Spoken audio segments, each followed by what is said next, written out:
Hello, welcome to Meena's kitchen டேம்ரம் recipes. இன்னைக்கு நம்ம பார்க்க போறது வந்து ஒரு டேஸ்டியான பிக்கிள். இது ரொம்ப டிஃப்ரெண்டான பிக்கிள் கூட, நிறைய பேருக்கு தெரியாது. கிடாரங்காய் ஊறுகாய். கிடாரங்காங்கிறது வைல்டு லைம் அப்படிமோ, ரொம்ப பெரிய சைஸா இருக்கும். ஆரஞ்சு இருக்கு இல்லையா, நம்மளோட மூசம்பி இருக்கு, அதோட கூட பெருசா, இவ்வளவு பெருசு இருக்கும் சைஸ். வந்து நார்த்தங்காய், 2 நார்த்தங்காய் சேர்ந்தா இருக்குமே அந்த சைஸ்க்கு இருக்கும். சூப்பர்பா இருக்கும், ஆசமா இருக்கும் இந்த பிக்கிள். நிறைய பேருக்கு இது எப்படி பண்ணணும்னு கேட்கறா என்கிட்ட. நான் மார்க்கெட்ல வாங்கும்போது கூட என்கிட்ட இது என்னது, இதை ஜூஸ் போடணுமா, என்ன பண்ணுவேன்னு கேட்கறா. ஸோ அந்த பிக்கிள் நம்ம எப்படி பண்ணலாங்கிறத இப்ப பார்த்துடலாம். கிடாரங்காய் ஊறுகாய் போடுறதுக்கு இன்னைக்கு நான் ஒரு கிடாரங்காய் எடுத்துட்டு இருக்கேன். இது வந்து கிடாரங்காயோட பழம், பழுத்திருத்து நல்லா எல்லோயிஷா இருக்கு. இந்த பழத்தை வச்சுதான் நம்ம இன்னைக்கு பிக்கிள் பண்ண போறோம். ரொம்ப சூப்பர்பான டேஸ்ட் கொடுக்கும் இந்த கிடாரங்காய், ஹெல்த்துக்கும் ரொம்ப நல்லது. இப்போ இந்த கிடாரங்காயை வந்து நம்ம கட் பண்ணிடலாம். முதல்ல இதில் உள்ள குட்டி குட்டி சீட்ஸ் இருக்கும் உள்ளுக்குள்ள, அந்த சீடை மட்டும் நம்ம கண்டிப்பாக எடுத்துடணும், இல்லைன்னா பிக்கிள் வந்து கசக்க ஆரம்பிச்சிடும். சென்டரில் தான் இருக்கும் சீடு வந்து, இந்த சின்னதாக நம்ம எப்படி ஆரஞ்சு பழத்துலலாம் இருக்கும் இல்லையா, இந்த மாதிரி இந்த சீட்ஸை வந்து கம்பல்சரியாக ரிமூவ் பண்ணிவிட்டு குட்டி குட்டி பீசஸாக நம்ம எப்படி பிக்கிளுக்கு பண்ணுவோம் இல்லையா, அதை மாதிரி பண்ணிட்டுடலாம். கட் பண்ணிக்கலாம். முதல்ல சைட்லேருந்து குட்டியாக அப்படியே கட் பண்ணிட்டு வரணும். இந்த மாதிரி சின்ன சின்ன பீசஸாக கட் பண்ணிக்கலாம் நம்ம.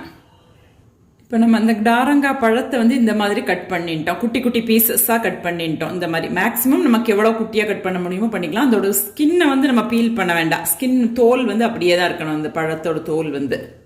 இதில் வந்து நம்ம அந்த சீட்ஸ் எல்லாத்தையும் ரிமூவ் பண்ணிட்டோம். அப்புறம் அந்த சென்டர் பார்ட்டு, எட்ஜில் உள்ள திக்கான பார்ட் எல்லாமே ரிமூவ் பண்ணி எடுத்துட்டோம்.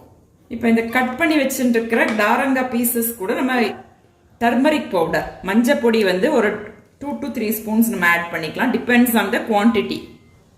இது எல்லாமே ஒரு ப்ரிசர்வேட்டிவ் மாதிரி ஆக்சுவலி. Next salt. இன்னைக்கு நான் வந்து பிங்க் சால்ட் ஆட் பண்ணிக்கிறேன். யூஸ்வலி பிக்கிளுக்குலாம் எங்கள் அம்மாலாம் கல்லுப்பு தான் போடுவாள்.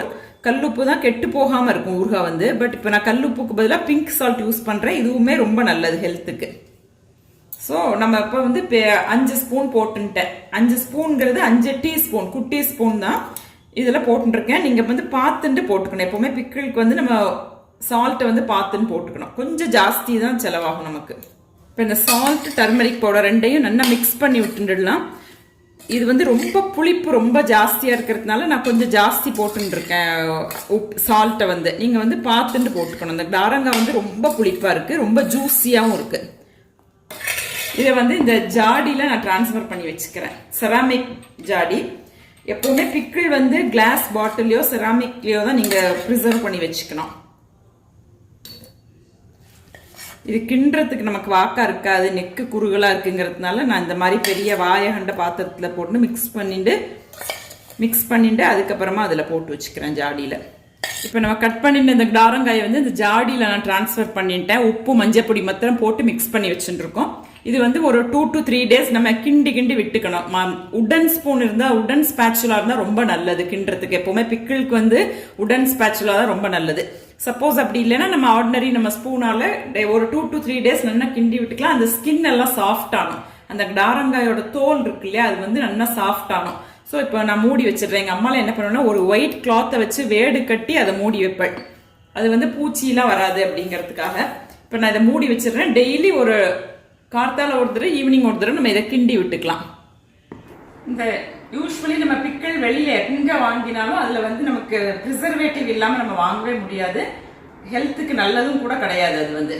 பட் ஆத்துல நம்ம பிக்கிள் போடுறோம்னா ப்ரிசர்வேட்டிவ் எதுவுமே நம்ம ஆட் பண்ண வேண்டாம். இப்போ நான் எப்படி போடுறேனோ அதே மாதிரி நீங்க போட்டுக்கலாம். இன்ஃபேக்ட் என்ன பண்ணுவேன்னா, நான் வந்து இந்த சால்ட்டும் நம்ம டர்மரிக் பவுடர் போட்டு வைக்கிறோம் இல்லையா, ஒரு 2 to 3 days அதை ஊற வைக்கிறோம் இல்லையா பிக்கிள்.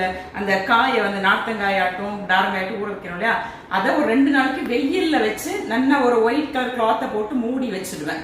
ஸோ அந்த சன்லைட்லேயே அது கொஞ்சம் ட்ரை ஆகிக்கும். அதுதான் ஒரு பெஸ்ட் ப்ரிசர்வேட்டிவ் ஆக்சுவலி இந்த பிக்கிளுக்கு. அந்த டேஸ்ட்டும் உங்களுக்கு ரொம்ப நல்லா இருக்கும். இப்போ நம்ம பிக்கிள் வந்து ஊற வச்சு 2 to 3 days ஆயிடுத்து. இதை டெய்லி நான் வந்து கிண்டி விட்டுட்டு இருந்தேன். அந்த கிடாரங்காயோட ஸ்கின் வந்து நல்லா சாஃப்ட் ஆயிருக்கும். பாருங்க, ஸ்கின் வந்து நல்லா சாஃப்ட் ஆயிடுது நமக்கு. இப்போ நம்ம இதில் காரம் போட்டு எண்ணெய் விட்டுக்கலாம், பிக்கிளா யூஸ் பண்ணிக்க முடியும். உப்பு, மஞ்சப்பொடி போட்டு ஊறிண்ட கிடாரங்காயை வந்து நமக்கு என்ன குவான்டிட்டி வேணுமோ அந்த அளவுக்கு கூட நீங்கள் காரம் போட்டு யூஸ் பண்ணிக்கலாம். அப்பப்போ நம்ம போட்டுட்டா ஃப்ரெஷ்ஷாக இருக்கும். ஸோ நான் கொஞ்சமாக எடுத்துக்கிறேன். ஒரு 2 to 3 ஸ்பூன் மட்டும் கிடாரங்காய், ஊறின கிடாரங்காய் எடுத்துக்கிறேன். இப்போ இதற்கு மாத்திரம் தான் நான் காரப்பொடி போட போறேன். பேலன்ஸ் வந்து ஊறின அந்த உப்பு மஞ்சப்பொடி போட்டு ஊறின நான் டாரங்காயை அப்படியே அந்த ஜாடியில் வச்சுட்டு இருக்கேன். இப்போ நம்ம ஒரு சட்டியில் 5 to 6 ஸ்பூன் ஜிஞ்சிலி ஆயில், அதாவது நல்லெண்ணெய் விட்டுக்கலாம். அந்த பிக்கிளுக்கு தேவையான அளவு நல்லெண்ணெய் விட்டுக்கலாம். ஆயில் வந்து கொஞ்சம் ஜாஸ்தி கன்சியூம் ஆகும் எப்பவுமே. ஆயில் நல்லா சூடாயின்னு இருக்கட்டும். அதுக்குள்ள நம்ம இந்த பிக்கிளுக்கு வந்து காரப்பொடி ஆட் பண்ணி மிக்ஸ் பண்ணிக்கலாம். ரெட் சில்லி பவுடர், இது நான் ஆத்துல திரிச்ச red chilli powder, homemade red chilli powder தான். நீங்க காரம் வந்து அந்த குவான்டிட்டிக்கு தக்கன பார்த்து எடுத்துக்கணும். காரங்காய் வந்து கொஞ்சம் புளிப்பு ஜாஸ்தி இருக்கும், ஸோ கொஞ்சம் ஜாஸ்தி போட்டுக்கலாம் காரம் வந்து. காரப்பொடி போட்டு முதல்ல நல்லா மிக்ஸ் பண்ணி வச்சுடலாம்.